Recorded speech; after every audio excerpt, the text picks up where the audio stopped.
Okay, people. Stuff just got real. I'm not even wearing lip gloss. And for every single video, I usually put on some type of lip gloss, lipstick. Nope, this is real. This is reality here. All right, let me talk to you about staying sober, the Staying Sober series. This is the preview to it. I want to explain what's going on. 16, 17, 18. Today is day 3 for me. I've had many, many, many day ones. Here's how I want to think. Here's how I'm going to think of those. And here's how I would encourage you to think of them. They might feel like a false start. They might feel like, what's the matter with me? I can't. We might start to ask ourselves rhetorical questions, which I do not like. I don't like rhetorical questions. Rhetorical questions are questions that we ask someone else where we think we already know the answer, and it's not good and it's not nice, and it's aggressive. It's when you ask someone something like, what's the matter with you? What were you thinking? What is your problem? Questions, and some of them, I'm sure rhetorical questions could be good, like, how did you get so cute? You don't really expect an answer, but you ask it nonetheless. We've all at least been familiar with it, had people ask us rhetorical questions at times. I don't like them. I talk about them in one of my sermons. I think it's poor communication, and it's cruel, because if you ask a child, what's the matter with you? That child in their innocence might actually start to formulate an answer. What's the matter with me? What's your problem? What is my problem? They might go on to ask themselves that. That's nothing you want a child asking themselves. Rhetorical questions are questions we don't even give the other person a moment to respond to. It has a question mark at the end, but it's just a cruel way to say a mean thing. If you have found yourself starting over and over and over and over, you might ask yourself, what is the matter with me? Why can't I get this? Let's just think of those as dress rehearsals. Dress rehearsals, right? We didn't know it was a dress rehearsal. We thought it was the real thing. We thought, this time I'm going to do it. But we are not in control of nearly as much as we think we are. And one thing I want to do is make sure that I'm allowing God to do what he wants with me when he wants it done. I want him to use me in ways that he sees fit. And I've said many, many times, I talk about this on one of those old believers videos, that we cannot rush God, nor would we want to, because a lot of time it's not a lot of times, it's always in that waiting period that we learn so much, that we stretch and we grow. And let's keep in mind that the phrase growing pains wouldn't be a phrase if it weren't true.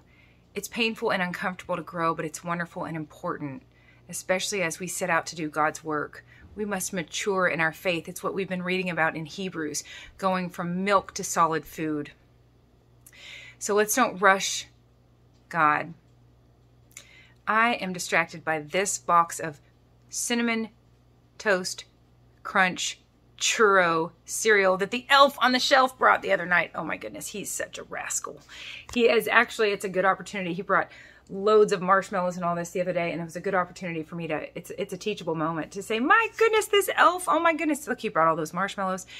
He brought those candies, those peppermint sticks, teaching children. It's fun to role play behaviors we don't want. Like when I ask you to go clean your room, what I'd really like for you to say is, okay, I'll do it. What do I not want you to say? And we can have a lot of fun role playing. All this stuff is a good opportunity to role play. When the elf on the shelf brings loads and loads and loads of sugar, it's an opportunity for me to show my kids, oh my goodness, if we ate like he did, we'd be in bad shape. So, but I would rather not be in my video right now. Dress rehearsals, instead of, oh, there's no escaping it, is there? There's no escaping. We've got to learn to manage these lives with sugar and flour in them. My sister once told me that she got off some harder stuff than sugar and flour, and she told me, Emily, what you're doing is more difficult than what I did. Sugar and flour is not only socially acceptable, it's socially promoted. We need surrender, support, and strategy to stay sober.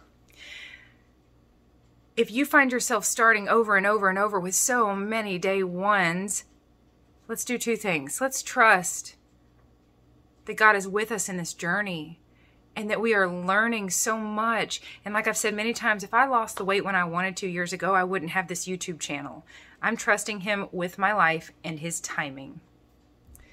But also, let's don't consider it a failure and ask ourselves cruel rhetorical questions like, what's the matter with me?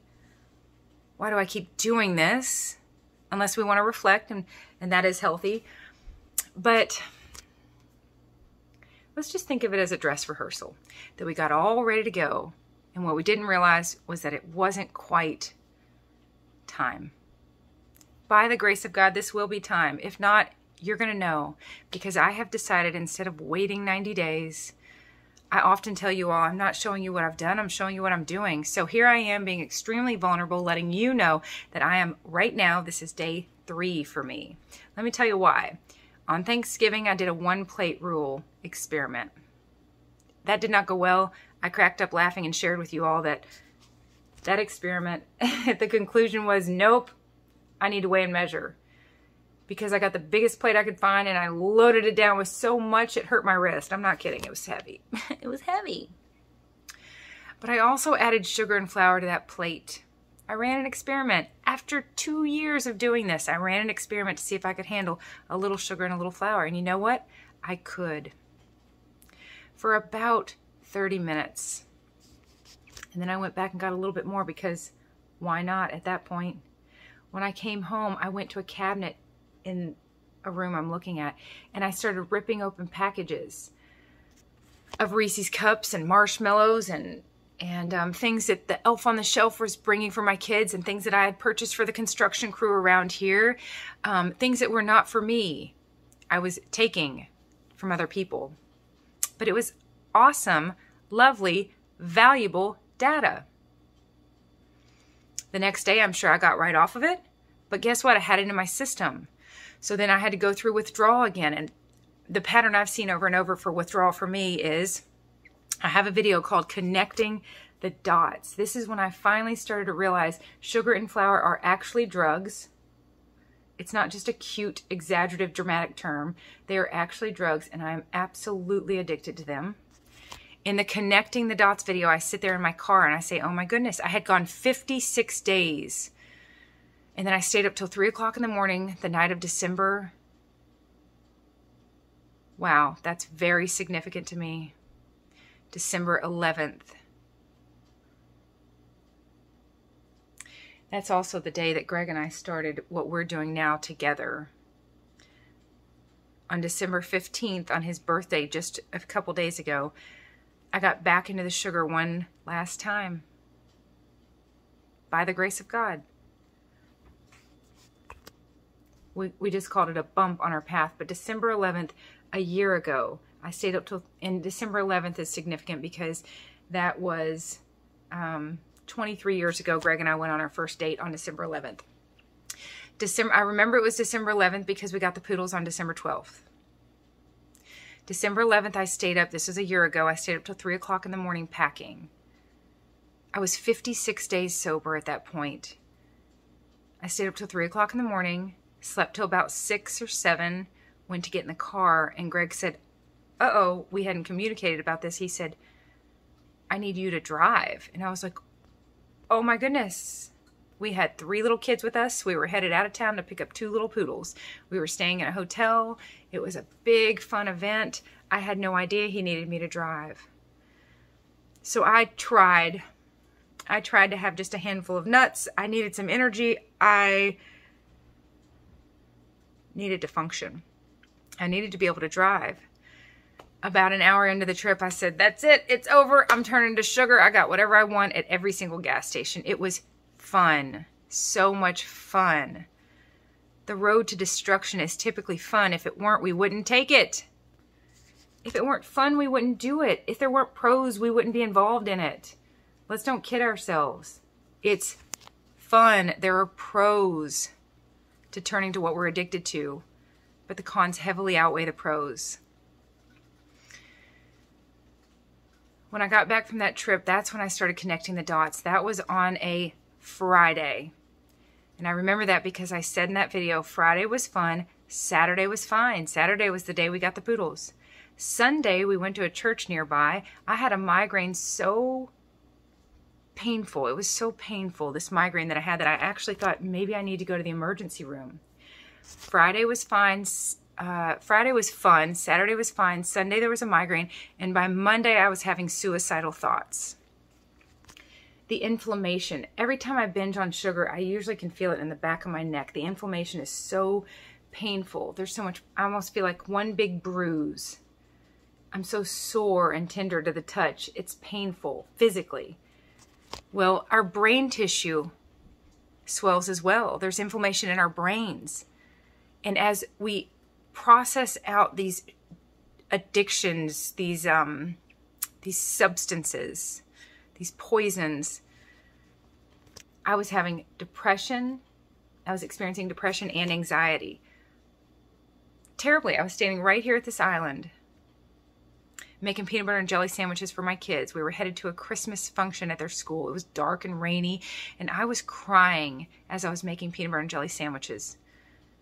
Absolutely crying.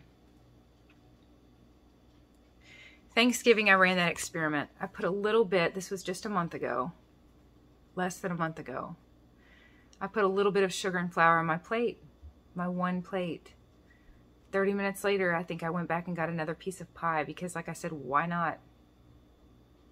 Maybe I'll just have one plate and then one more plate. By the time I got home, I was tearing into packages and thinking, when the clock strikes midnight, then tomorrow I'll be good again. And I was good the next day, and I was feeling fine the next day. Why? Because I was not experiencing withdrawal. I still had these drugs in my system. The withdrawal doesn't start for me until a couple days later with a migraine, and then some depression and anxiety and just general feelings of overwhelm.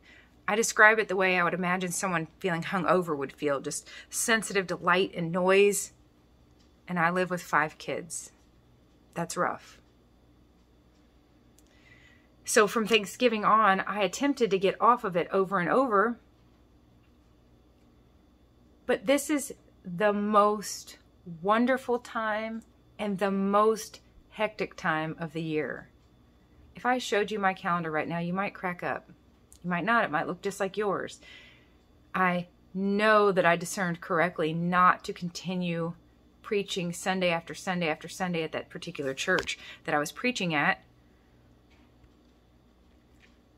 because I knew that December, especially with 5 kids, it's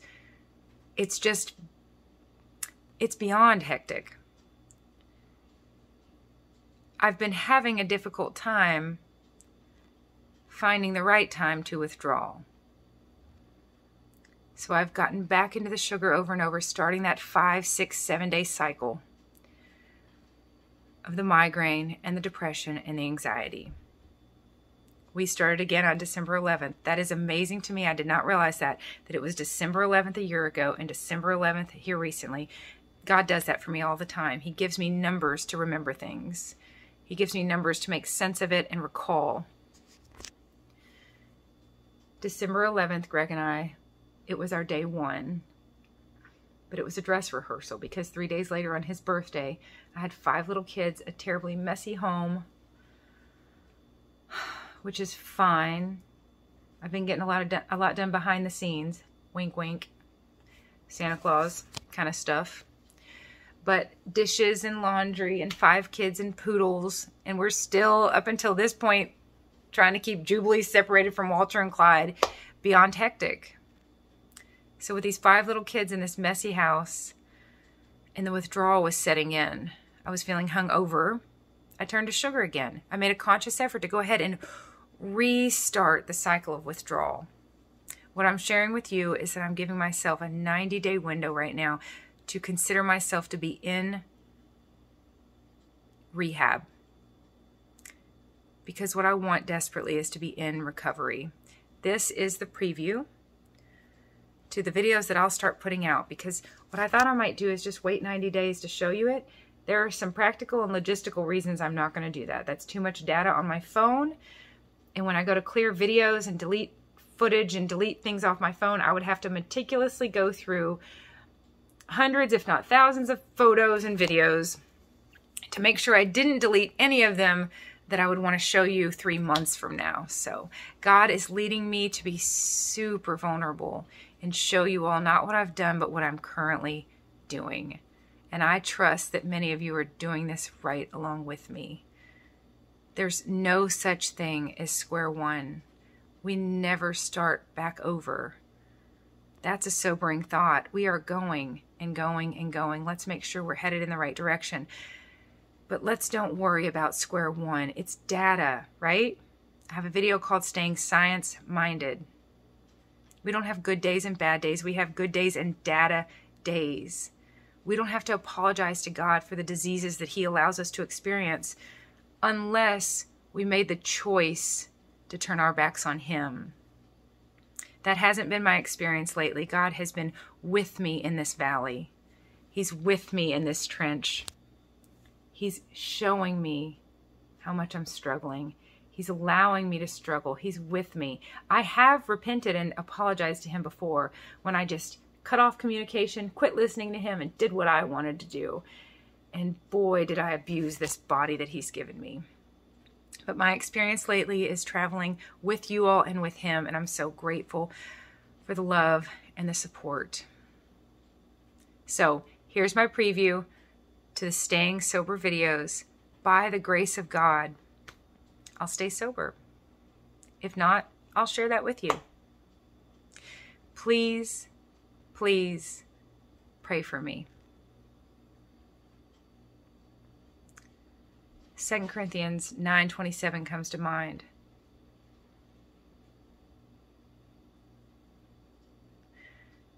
It's Paul talking about basically whipping his body into shape. And he said, I strike a blow to my body and make it my slave, lest I preach to others and be disqualified for the prize. I want you all to see what I'm dealing with and see what I'm going through. In fact, I want you to travel with me. I love you dearly. Enjoy the Staying Sober videos, and by the grace of God, I'll keep putting them out. I'll keep sharing this experience that I'm having, that we are having together. Jubilee, Walter, come here. Come here, Walter. All right, you two. 1 year ago today, I went and got you. And I'm so glad. I don't regret it. You're a gift. And I remember... Come here, Jubilee. I remember God specifically telling me to get both of you, not just one of you, to give me something to do other than binge.